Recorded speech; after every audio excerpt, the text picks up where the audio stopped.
Thank you. Rather than just use this time to give some brief updates about what I'm doing over this past year, I'd like to take a moment for us all to celebrate and reflect what happened last year at the symposium and what has been happening now in these past few days.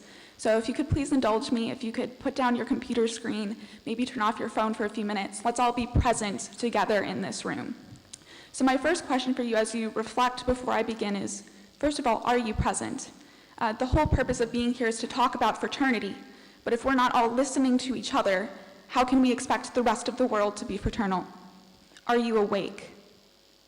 Where do you see yourself in a year?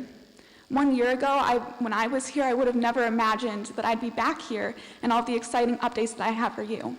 So what are your goals? What do you hope to be really excited and energetic about next year? What updates do you wish to have? And then, when thinking about that, how can we right now help you? So just think about that for the next few hours while we're present and still here together. So why do we, as leaders for sustainable development, often face hardship or suffering?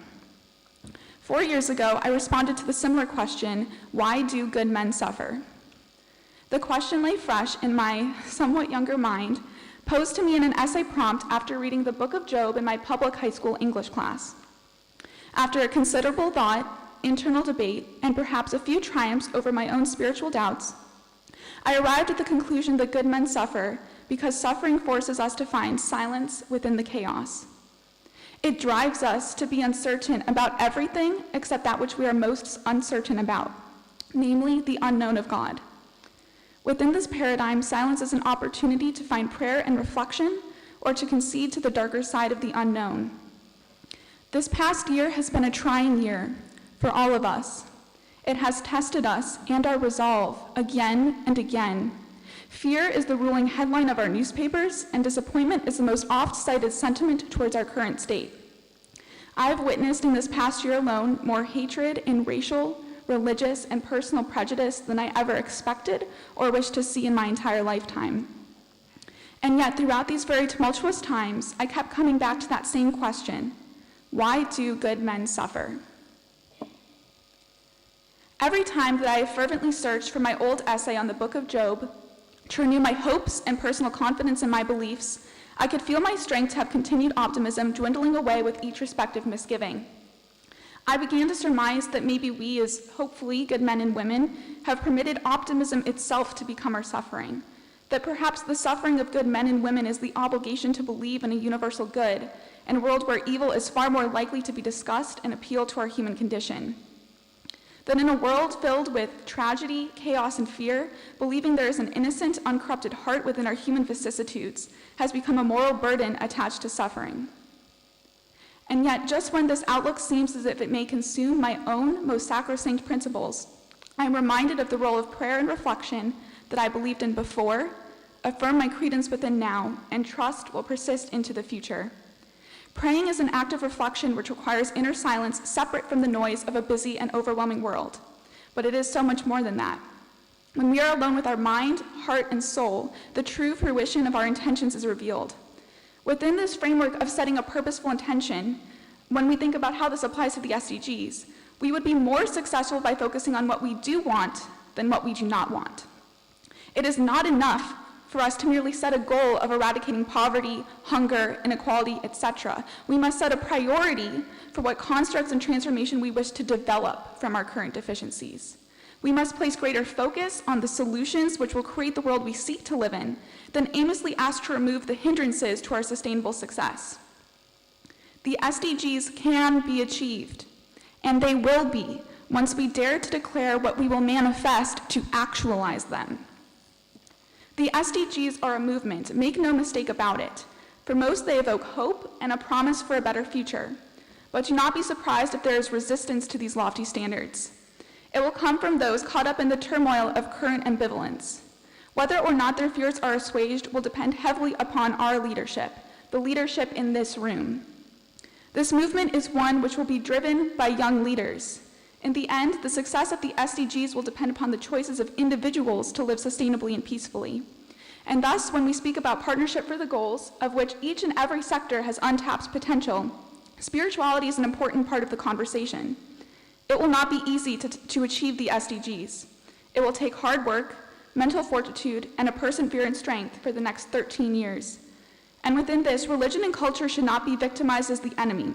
Not that I'm supposing that anyone here would portray them in such a way. Religion and culture are instead vehicles for understanding each other in a community, ourselves, and our role within society.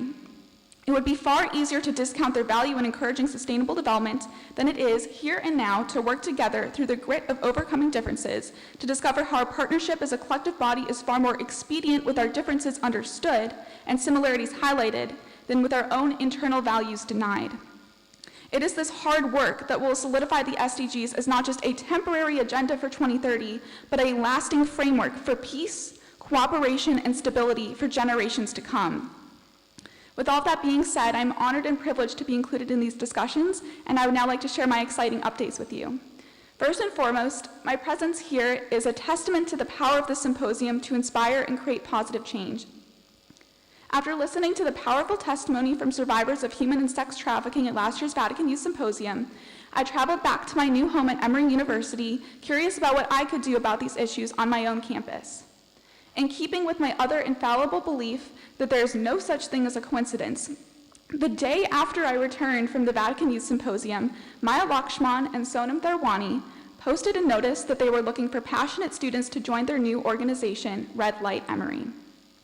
Red Light Emory is an organization of which I am now a founding member and their vice president, which provides outreach and volunteering opportunities for Emory students at various shelters for survivors of sex trafficking in the Atlanta area, and is actively seeking to connect mental and emotional health resources from our own Emory community to these survivors. Sex trafficking and mental health on their own and separate are two stigmatized issues which can be difficult to discuss. They are issues which affect all of us, despite the fact that they disproportionately affect certain and specific communities. Yet there is always something which we can do to prevent these issues, rehabilitate those afflicted, and transform our societies for the better.